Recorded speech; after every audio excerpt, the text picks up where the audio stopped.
Social inequality occurs when resources are unevenly distributed in a country. Resources are normally distributed based on kinship, religion, race, tribe, uh, gender, etc. All these are unequal and uneven ways of distributing resources. So what normally happens is that when these resources are unevenly distributed, it leads to lack of opportunities to people. For example, in Kenya, the 10% of the richest people, that is 8,300 people, earn 23 times more than 10% of the poorest people in Kenya. 8,300 people own more wealth than 99.9% people in Kenya. That means that the ratio of the rich to poor is very high. It is a practice as old as mankind. People have been marginalized along the lines of race, religion, gender, educational background, connections. You name it, there's probably somebody on the other side of it experiencing inequality. Different facets that speak to social inequality, which now also speak to the divides that we have among the various social quotas in the society. Of course, when you look at matters concerning income levels, you look at matters concerning access to particular amenities, and you also have to look at matters concerning gender and sex and all that. So they're very particular things that actually fuel social inequality, which for us as the youth to be able to champions towards an agenda of change, we must be able to understand these various facets in detail. So for me, that's the first step at the youth that we have to do. We have to educate ourselves, inform ourselves, and for lack of a better word for that which is normally said nowadays, stay woke, in matters concerning social inequality, for us to be able to understand it better, and now be able to now draft particular steps that we can do in practicality towards addressing it. So that for me is the first and foremost step that we have to do. And educate yourself, have create a database or create an environment or a system whereby you're able to gain as much as possible information concerning this particular subject matter. So you may or may not be familiar with this topic, but human trafficking basically is the trade of human beings for the purposes of forced labor, sexual slavery, and commercial sexual exploitation. And the fact that we're talking about it right now and you are seeing this video just goes to show how big an issue it is. Learn about the indicators of human trafficking, and these are the telltale signs that kind of suggest to you that someone is in a human trafficking situation. And they can include such things as living with the employer, or physical, not having ownership of their documents, the identification documents, passport, and other relevant information. And also you have to learn about what to do with these indicators. So you've learned about them, then you go and report to the relevant authority. Be part of the conversation, learn about how these traffickers target and recruit the youth and act upon it. Create alerts on your Google, on your Instagram, follow relevant pages. Just be informed as much as you can so that you can avoid it, and you can also warn others. Human trafficking in general, and also here in our country, it's not a very common conversation that is had. And in Kenya, for example, there can be about 2,000 people who migrate to the Middle East to look for job opportunities, especially the fact that we're in a third world country. Many people look for opportunities outside because they think that's where the money is, that's where we can get opportunities and come back and help our families. So generally, the human trafficking conversation is not very well talked about. So many people don't even know what it entails. Some people don't even know when they're experiencing it. They don't know when they are about to get into an opportunity that is actually human trafficking, thinking that they're applying for a job somewhere or getting an opportunity somewhere. So according to article written by United States government, it says that Kenya does not meet the minimum standards for the elimination of human trafficking, though there have been some efforts that have been done to help curb this in our country. For example, they've been trying to increase the number of victims identified. They have tried to identify child sexual exploitation activities happening in the country. Also, they've been using law enforcement coordination to be able to get rid of this. But generally, as a country, we're not really there yet, because despite the fact that we try and identify these victims are supposed sometimes treated like criminals instead of being treated like victims, and therefore they're not well protected even after they've experienced this kind of experience. So therefore, basically the law enforcement in Kenya, we do have labor laws, yes, but they don't normally directly refer to labor exploitation and labor exploitation. So basically, what this means is that these laws do not protect people who are being moved around. Like when labor is being moved around, let's say people from Kenya want to go work to another country. So the laws don't really encapsulate everything that's going to protect these people from being taken advantage of when they go to that country that they work in. So also this lack of coordination, it weakens enforcement and exposes trafficking victims to criminals, and that's where now they get exploited. So they could, yes, get an opportunity, but now without being protected by these labor laws, they could get involved with criminals who now take advantage of them.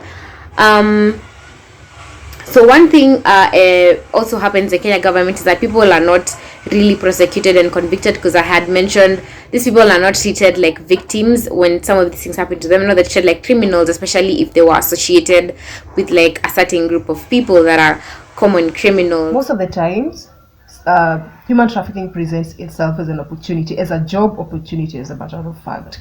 And we as youths have a role to play in this, because we are the ones who are mostly affected. The youths are the most affected, the young girls and the young boys. So what can we do to ensure that we play part in this?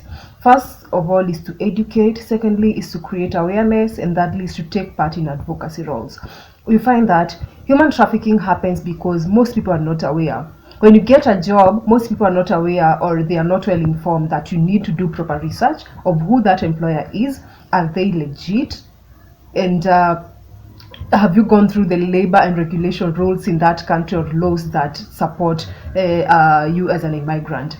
And also, unfortunately, human trafficking does not only happen to the immigrants. You find that human trafficking also happens within the nation or the country, whereby you move to a different town because you've been told there's a good job, and then you go there and things are not what you expected. You're being forced into sex, you're being forced into doing other things. So there's always awareness that needs to be created to tell people, if you're moving from this town to the other, have you done proper research?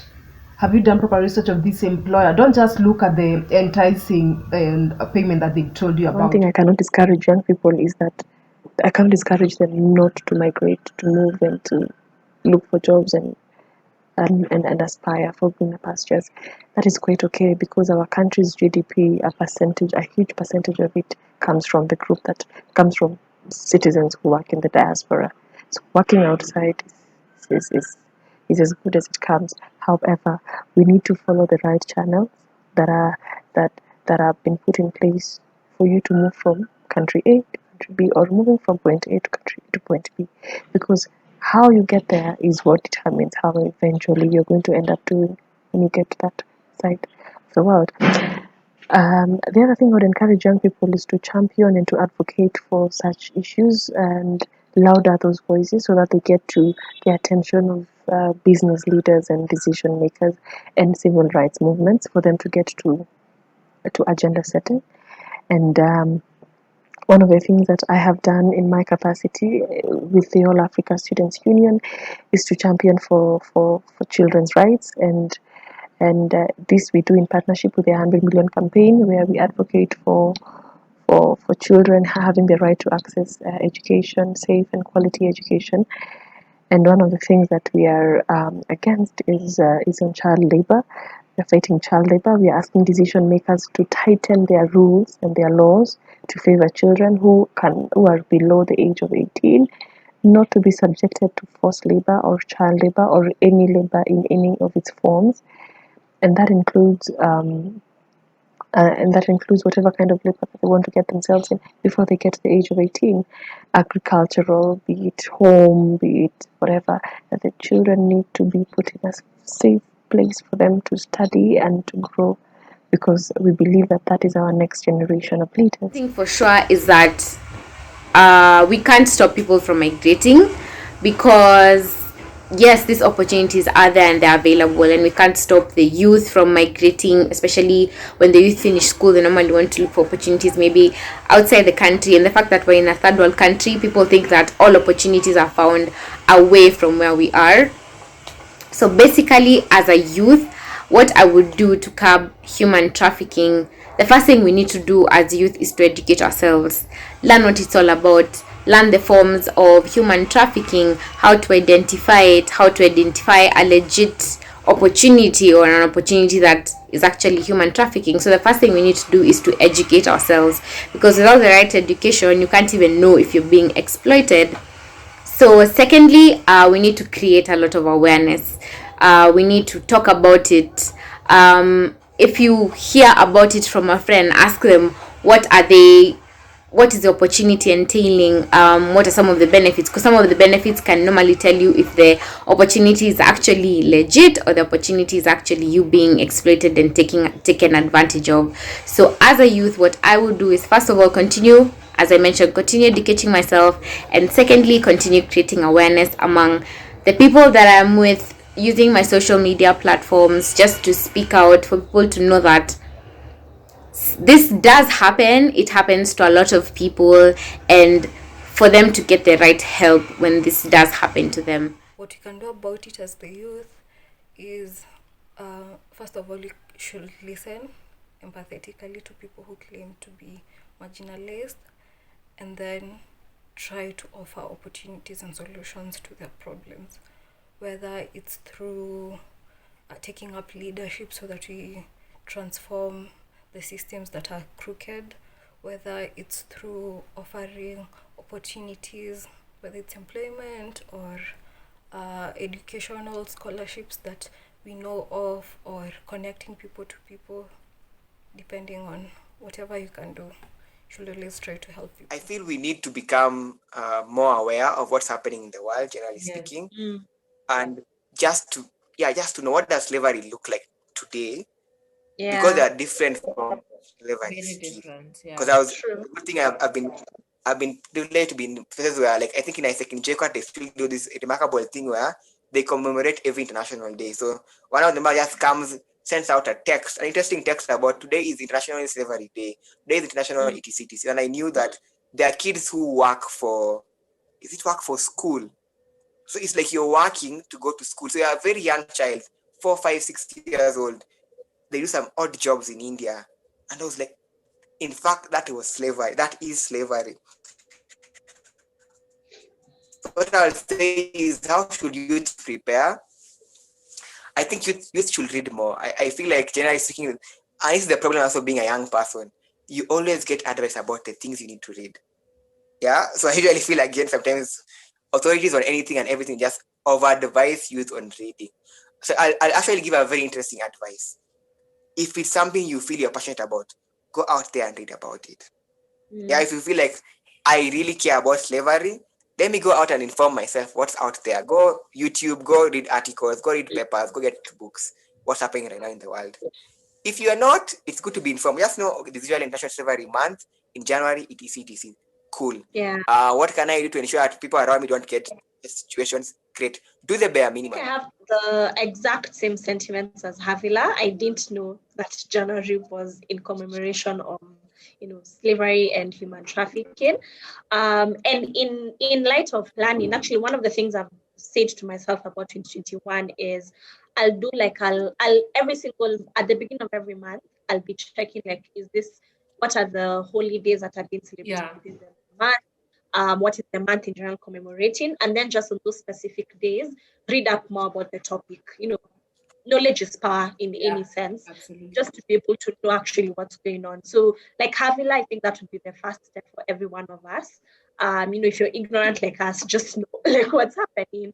How does slavery and human trafficking look like in modern terms? what are the organizations in Kenya that are working on, within this arena? What are their contacts? Just a quick Google search, or see something like signs. And actually, there are signs of human trafficking. So, like, for you to be on the lookout, to be able to see like something is going on, and then do that. Yeah. So I think, yeah, that's a great place to start. And then just taking that a step further would be to use that knowledge and educate other people. And in this age of social media, and us youngins being very active on Instagram, Twitter, Facebook, I think also that's also a step further we could all take. So once you've empowered yourself with the information, then also empowering other people. So just how like go on our Twitter and we talk about corruption in the country, I think it's just the same way we can go and talk about what January is commemorating, what organizations in Kenya are working towards alleviating the effects of slavery, human trafficking, what are the things that we all need to know about, just like that basic information that every single person should have. If you have the means, I think we could also donate to these organizations. I know some of them are not just raising awareness on human trafficking, but also helping like survivors of human trafficking and slavery. Like they take them under their umbrella. So I think it would also be good, like if you're in a position to, you can donate to these organizations.